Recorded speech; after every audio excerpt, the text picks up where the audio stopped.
Hey guys, Jeffrey here from Comfort Bible Reading with your daily Bible upload. I want to thank you for joining us today, and I hope you all have a blessed day.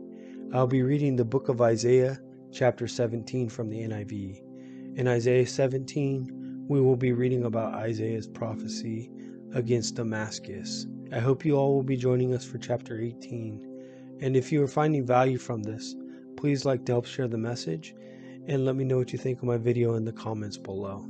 A prophecy against Damascus. See, Damascus will no longer be a city, but will become a heap of ruins, as the cities of Aurora will be deserted and left to flocks, which will lie down with no one to make them afraid.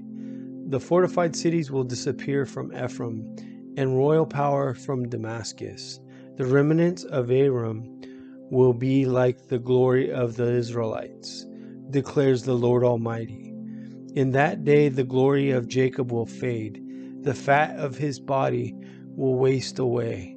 It will be as when reapers harvest the standing grain, gathering the grain in their arms, as when someone gleans heads of grain in the valley of Rephaim. Yet some gleaning will remain, as when an olive tree is beaten, leaving 2 or 3 olives on the topmost branches, 4 or 5 on the fruitful boughs, declares the Lord, the God of Israel. In that day people will look to their Maker and turn their eyes to the Holy One of Israel. They will not look to the altars, the work of their hands, and they will have no regard for the Asherah poles and the incense altars their fingers have made.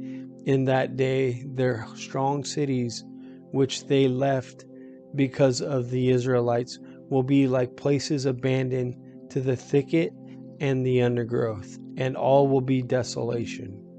You have forgotten God, your Savior.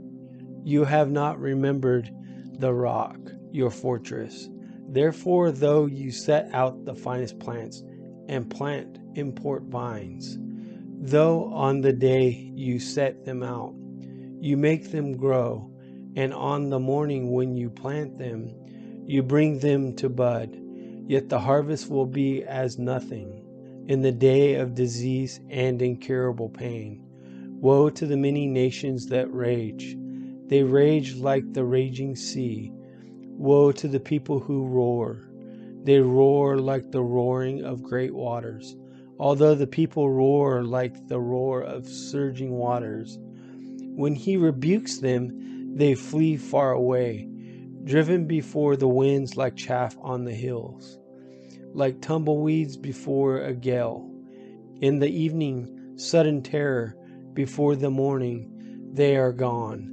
This is the portion of those who loot us, the lot of those who plunder us. Thank you all for joining us today. I hope you all have a great day. I look forward to seeing you again tomorrow. Blessings.